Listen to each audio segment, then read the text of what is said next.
Nanti dibaca sendiri yang lebih lengkap. Saya kutipkan di sini. Dikatakan demikian oleh gereja.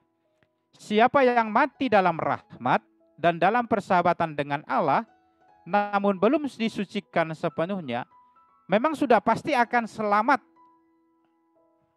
Tetapi ia masih harus menjalankan suatu penyucian untuk memperoleh kekudusan.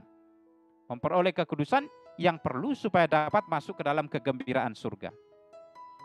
Jadi dalam kitab Wahyu tadi saya katakan juga dikatakan dalam kitab Wahyu bahwa surga itu adalah tempat yang paling mulia. Sesuatu yang tidak suci, yang najis tidak pernah boleh masuk ke sana. Maka siapa yang mati dalam keadaan belum disucikan sepenuhnya, maka dia berada dalam yang kita sebut api penyucian. Maka dalam api penyucian digambarkan, ini gambar yang sangat indah. Hanya orang yang belum sempurna dalam rahmat yang dapat masuk ke dalam api penyucian.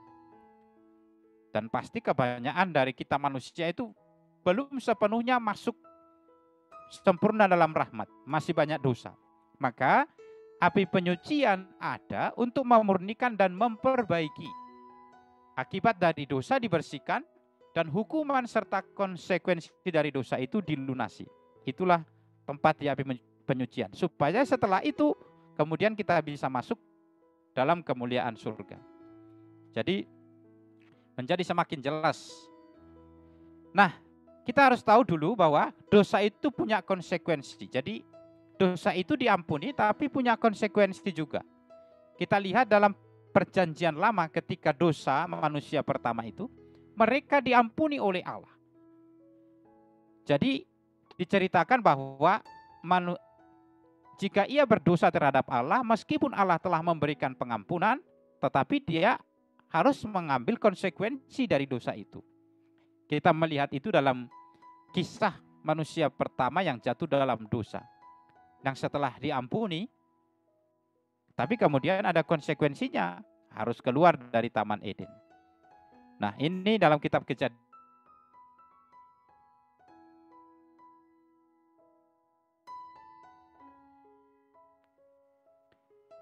Ya.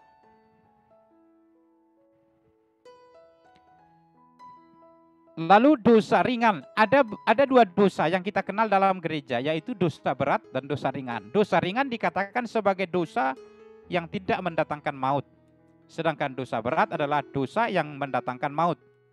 Rasul Yakobus juga membedakan kedua jenis dosa ini dengan membedakannya dosa yang awal dan dosa yang matang. Dosa yang betul-betul mendatangkan maut. Saya tidak mau terlalu dalam lewat dosa ini, nanti kalau kita membahas terlalu jauh ada sesi tersendiri tentu untuk ini.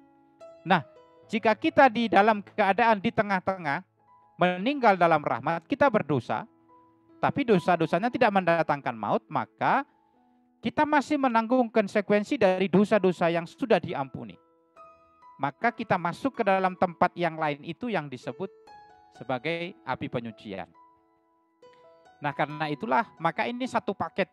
Boleh dikatakan kenapa saya beri judul api penyucian sebagai rahmat dan belas kasih Allah, tanda dan rahmat belas kasih Allah, mau menunjukkan ini, bahwa Allah mengampuni tapi ada konsekuensi atau dosa yang sudah diampuni itu, dosa yang sudah diampuni itu konsekuensinya harus ditanggung di tempat yang lain yang kita sebut sebagai api penyucian. Biasanya orang tanya, Romo di sana itu bagaimana ya situasinya?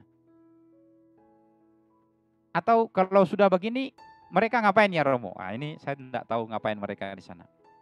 Kapan-kapan kalau sudah ada yang dari sana pulang, kita wawancarai. Atau kita ajak memberi materi juga bisa.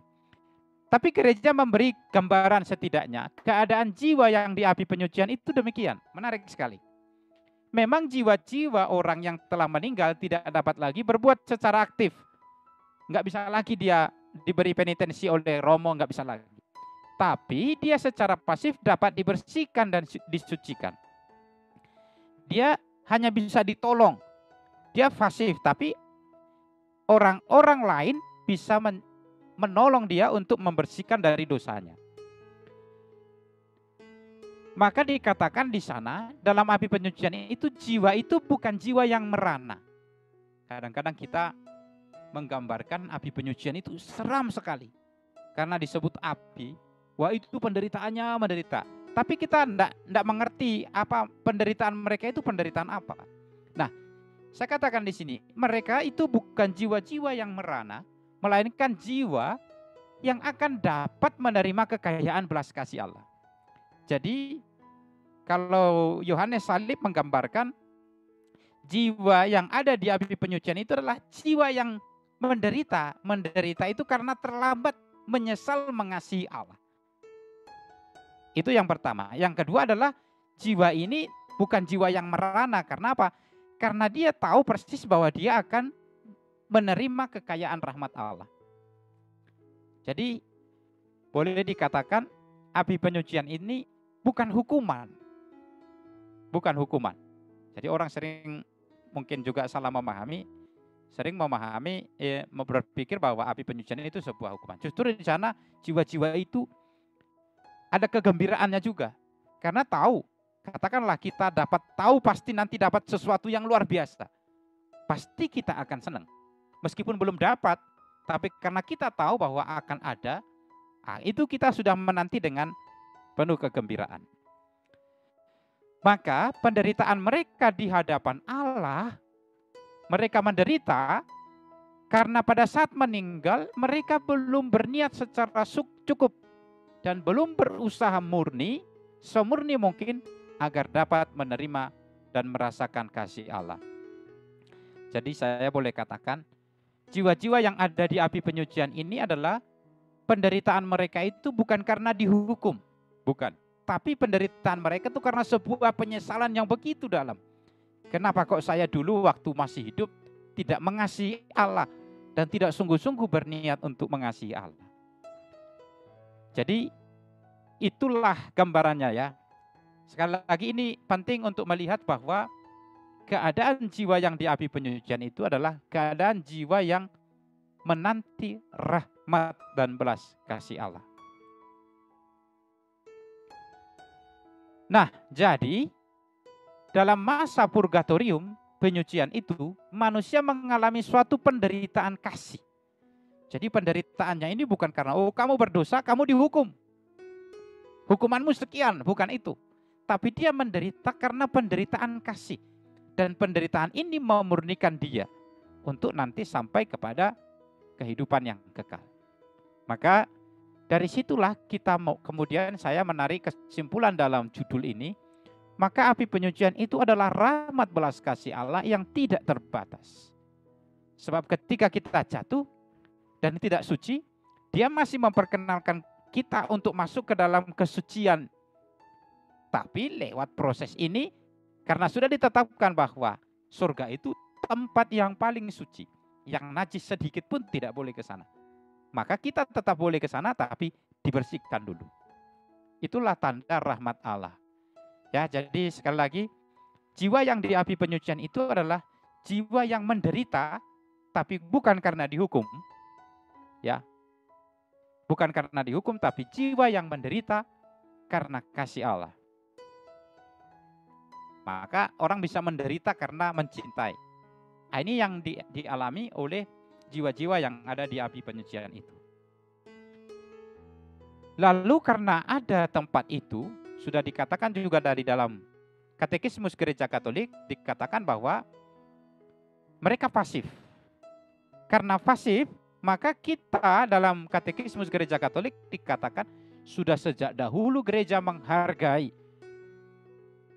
peringatan akan orang-orang mati dan membawakan doa dan terutama korban Ekaristi untuk mereka, supaya mereka disucikan dan dapat memandang Allah dalam kebahagiaan. Dan gereja juga menganjurkan amal, indulgensi dan karya penitensi demi orang-orang mati. Jadi karena ada api penyucian, Dan ketika mereka sudah ada di sana, mereka tidak bisa apa-apa terhadap dirinya, maka gereja menganjurkan kita untuk mendoakan mereka, mempersembahkan kurban kepada mereka. Ya, gambar yang saya pilih itu adalah gambar bagaimana juga Paus mengunjungi makam-makam dan juga berdoa bagi orang-orang yang sudah meninggal. Nah, karena itu ditegaskan lagi, baiklah kita membantu mereka dan mengenangkan mereka. Jangan kita bimbang untuk membantu orang-orang mati dan mempersembahkan doa untuk mereka. Nah, ini menjadi penting untuk kita garis bawahi. Jangan kita bimbang. Biasanya orang tanya, kenapa orang mendoakan orang mati? Sudah mati kok masih didoakan? Gereja menegaskan kembali, jangan bimbang untuk membantu orang-orang mati. Jadi kita itu tidak hanya dituntut untuk membantu orang-orang yang masih hidup, tapi lebih lagi membantu juga orang-orang yang mati dan mempersembahkan doa untuk mereka. Ini khotbah dari Yohanes Kristotomus dan dikutip dalam Katekismus Gereja Katolik nomor 1032. Jadi gereja itu ada tiga aspek dalam satu kesatuan. Yakni satu, gereja yang masih berziarah di dunia. Gereja yang masih berziarah itu kita. Kita yang masih hidup di dunia ini disebut masih berziarah. Lalu gereja yang sudah jaya, yang di surga, itu yang kita rayakan peringatannya hari ini. Yaitu orang-orang kudus yang kita peringati pada setiap 1 November. Lalu ada jiwa-jiwa yang ada di api penyucian. Gereja yang menderita, yaitu jiwa-jiwa yang di api penyucian yang sedang dimurnikan. Nah, saya katakan bahwa ketiganya ini, gereja berziarah, gereja jaya, dan gereja yang menderita, itu tidak pernah bisa dilepaskan. Kita tidak pernah terpisah dari orang-orang kudus, kita tidak pernah terpisah dari orang-orang yang sedang dimurnikan, maka kesatuan gereja ini harus berlangsung dalam hidup orang beriman. Ini harus dipahami, dilihat lebih jelas dalam Katekismus Gereja Katolik nomor 954. Doa bagi yang meninggal ketika dia sudah berjaya, artinya sudah mulia dalam kekudusan, kita berdoa bagi mereka. Kita berdoa, kita mohon doa dari mereka. Namun kita juga diminta mendoakan jiwa-jiwa yang ada di api penyucian bagi yang berziarah di dunia. Jadi yang meninggal ini kita doakan, kita didoakan orang-orang yang sudah meninggal juga, yang sudah mulia itu. Jadi ada kesatuan ya, satu kesatuan. Itu yang saya katakan.